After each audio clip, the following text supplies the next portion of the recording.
Opinion. Here's what will really affect jobs in the age of AI. The true challenge is ensuring that workers have the skills to use the technology. Yesterday at 6:30 a.m. Eastern Daylight Time. Illustration by Simon Bailey Sepia for The Washington Post. 5 minutes. 169. By Fabian Curto-Millet and Diane Coyle. Fabian Curto-Millet is Google's chief economist. Diane Coyle is Bennett Professor of Public Policy at the University of Cambridge. Is artificial intelligence going to destroy jobs, as some recent research warns? The best of the Post's opinions and commentary, in your inbox every morning. Some labor market disruption is certainly a real possibility. But the true challenge for governments and businesses is ensuring that workers have the skills and adaptability needed to use the technology. Only then will AI drive productivity and raise living standards. In one important way, we can take comfort from history. The arc of technological change through the decades is one of constant adaptation and growth. The labor market has experienced many transformations, including the dramatic change in the share of employment in agriculture in the United States, from 60% in 1850 to less than 5% by 1970, and the incorporation of baby boomers and women into the workforce in the second half of the 20th century. There have been multiple waves of automation since the dawn of the Industrial Revolution. Yet the share of Americans who are employed has risen. Technology typically affects tasks, not entire jobs. Jobs are, essentially, a bundle of tasks, and eliminating an entire job requires the automation of a significant portion of its underlying duties. In fact, this rarely happens. The 1950 U.S. Census listed 271 occupations, but only one, elevator operator, has since disappeared as a result of automation. We think the lessons from history are likely to apply to AI. That seems to be the case so far. In 2016, it was predicted that AI would replace radiologists within 5 years. Yet demand for radiologists has surged, because their job is not just to study images, but also to analyze medical records, advise doctors, talk to patients and interpret findings. Instead of going extinct, radiologists are thriving by incorporating AI into their workflow. Microphone. Follow opinions on the news. Follow. Technology routinely creates more jobs than it eliminates. The diffusion of computers in the United States since 1970 has led to a loss of 3.5 million jobs in such fields as typewriter manufacturing, but has created more than 19 million jobs in areas ranging from computer manufacturing to e-commerce. And, according to one prominent study, the technology-driven creation of new occupations accounted for 85% of employment growth over a period of 78 years. Building the infrastructure for new technologies such as AI is itself a source of job creation. For example, management consulting firm McKinsey estimates that the United States will need 130,000 additional electricians in the coming years, largely because of the build-out of data centers and manufacturing facilities.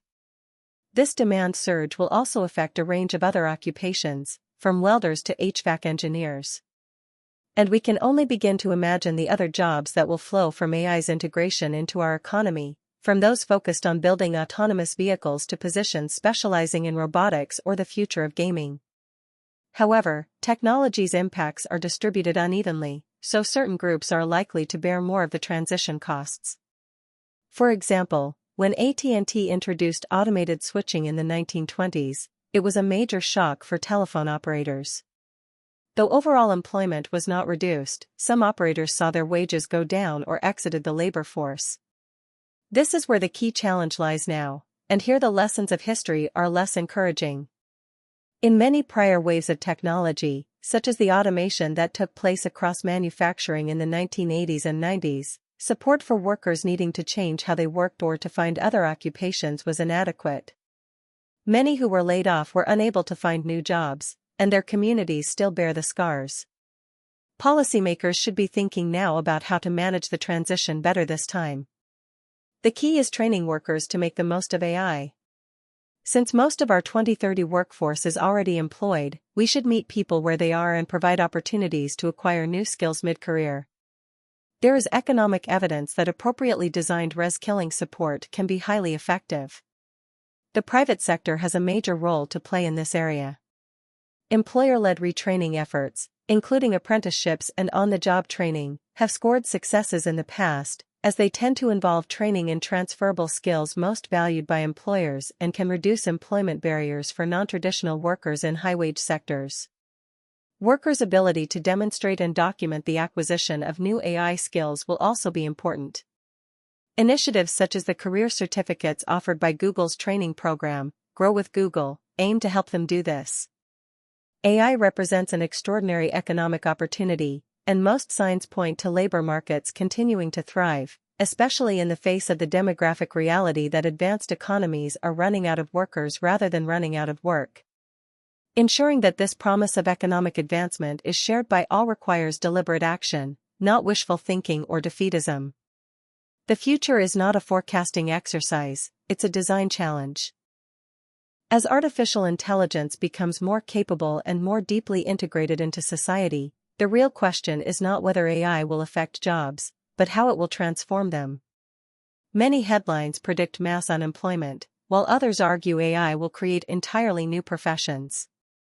The truth lies somewhere in between, and the biggest changes will depend on how humans adapt, not merely on technological progress. The first major factor shaping the future of work is task automation rather than job replacement. AI excels at repetitive, predictable, and data-driven tasks. This means clerical work, basic data entry, and routine customer support can increasingly be handled by algorithms. However, most jobs contain a mix of repetitive duties and uniquely human decision-making. Rather than eliminating roles outright, AI tends to reshape them, shifting workers toward creative, interpersonal, or strategic elements of their jobs. The second major factor is skills evolution. Workers who learn how to use AI tools can significantly increase their productivity. For example, graphic designers using AI can produce concept art faster, analysts can process data with greater insights, and teachers can personalize lessons more efficiently. Meanwhile, those who are unable or unwilling to adapt risk being left behind. In other words, AI will not simply create a divide between humans and machines, it will create a divide between humans who know how to work with machines and those who do not.